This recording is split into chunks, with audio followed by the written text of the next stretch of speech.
Hello, my sweet friend, and welcome to the Little Reader's House. I am the Little Reader, and today we're here for Masterclass Tuesday, but once again, super pared down, relaxed, chilled out with the presence of this beautiful serpentine crystal. Following the theme of transformation, which is kind of always the theme around these parts in the spiritual community, I would say, as a whole, and probably on all of planet Earth. Once again, we're going to keep this one succinct, simple, because you can grasp it immediately. It already lives within you. A meme that I saw and have seen many a time on the interwebs goes like this. I don't even know if it's a meme technically. It's just a graphic, a really popular one that circulates in self-help communities, in positivity mindset culture communities, my notes, just all over, at least the circles where I frequent. You even see this written on little plaques and hanging in the garden shop at various stores. And the little ism, the little saying goes like this: bloom where you are planted. Bloom where you are planted. And in our community and in our world, that's what most of us are trying to do. We're trying to bloom where we've been planted.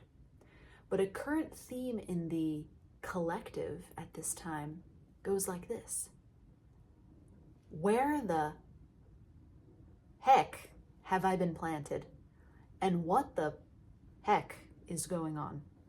Which is completely understandable.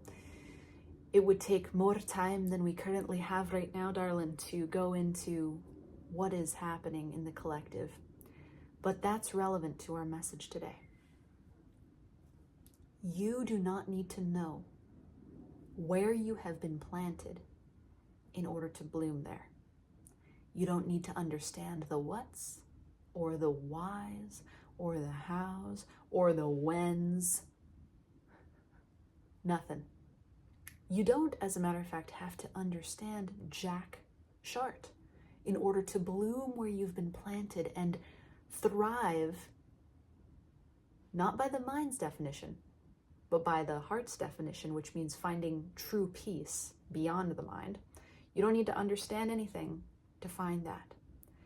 But there are a couple of practices that help. And that's what our masterclass is about today, my love. It's a magic tool, what I've written here, and I've used it, tested it out. I wouldn't give it to you if I didn't know it in my own heart, darling. So if you've got a pen and paper, take notes. But once again, this is short and sweet, and I don't think you're going to need to take notes. Gratitude and grounding, a mighty practice. And if you do them both at the same time, this little practice is going to change your life and rock your world. How can I say this, gods, in a way that'll make sense to that beautiful soul right there?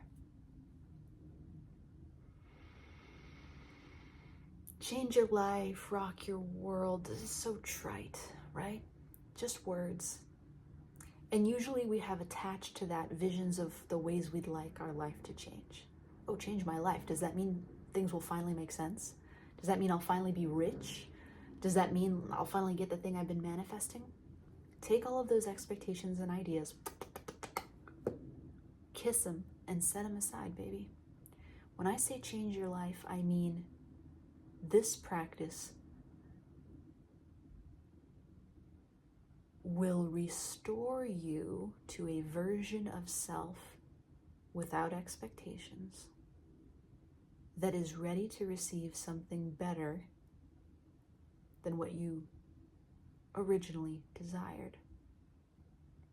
This practice will allow you to bloom where you're planted, and then the universe will come along, dig you up, and plant you in a bigger pot, or on another continent. You don't necessarily even want to be in control of that. That's kind of a hint for next week's class. A much longer one. So appreciate this short moment, dearie. Gratitude and grounding goes like this. Real simple. You find yourself in a space of semi-peace. It could be when you first wake up. It could be before you go to sleep. And in that space, and I recommend when you first wake up, if you have a voice, you're going to use it. If you have a partner or someone sleeping in your bed, they're going to have to learn to love this and maybe even play with you. You open your eyes if you've got them, if you have capacity of sight, and you begin to look around your space. And you will name what you see, describe it as best you can, and be thankful for it. I'll give you a couple of examples. I'm so thankful for this soft rose pillow. I'm so thankful for this cute stuffed pug. I'm so thankful for this beautiful green serpentine crystal. I am so thankful for this paper with my handwritten notes for next week's masterclass. I am so thankful for this red canopy, so thankful for these brown wood paneled walls, so thankful for this bright tapestry. I'm so thankful for this crisp air. I'm so thankful for this scenic foresty view outside of my window. I'm so thankful for the beautiful soul and souls who are watching this video right now.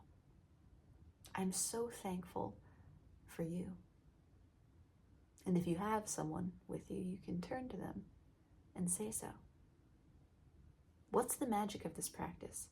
Well, once again, baby, we don't have the time.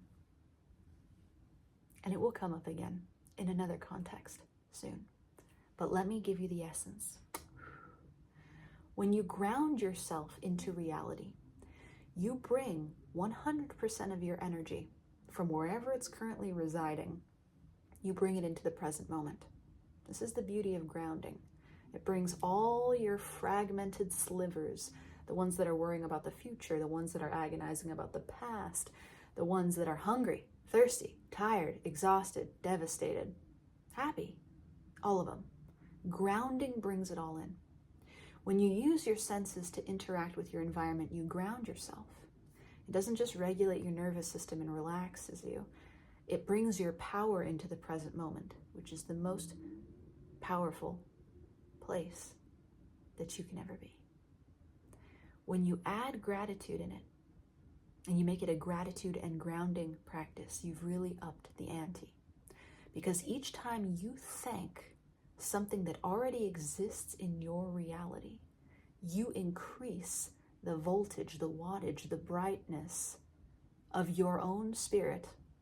You increase your ability to channel power into this moment, and you increase the actual size of your presence, of your aura, of your magic. You're getting larger. You're getting rooted. You're getting stable. You're getting real. So when you combine gratitude and grounding, what you're doing is sending a message to whatever you consider the larger force out there. The gods, your subconscious mind, God singular, the universe, whatever you like to call it, whatever your name is. You're sending a message, and the message says this. It says, I'm here, I know I'm here, and I'm happy to be here. Here doesn't have to mean somewhere that you're not yet, where you're headed, your job, into traffic, into a chaotic environment, into the day. It doesn't mean anything other than here, right now. in the moment. And when you claim your place in the moment with gratitude and grounding, you have claimed your place in your destiny. You've claimed your place in your ability to show up in the future moments, in your ability to channel insight, inspiration, creativity, every single element that makes you resilient and bold and brave and beautiful. You turn yourself into the divine when you practice gratitude and grounding at the same time. So you don't have to do it for long. Crazy talk 5 minutes in the morning is enough to change it all. Do that every day for a week, and I'll meet you back here next Tuesday, because it's setting the stage for something big, something you won't want to miss, my sweet love. So set your practice.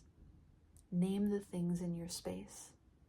You can get as light or as dense as you want. You can be grateful for what you can't see, but to really get grounded, name what you can see, what you can sense with your various senses, whatever they may be. Watch it all change. Until we meet again, sweet soul, my Serpentine Rock, green Serpentine Rock, and I are sending you all of the love that we've got. It is always more. It is never less, because you, my very sweet friend, you are so very worthy of it. Bye.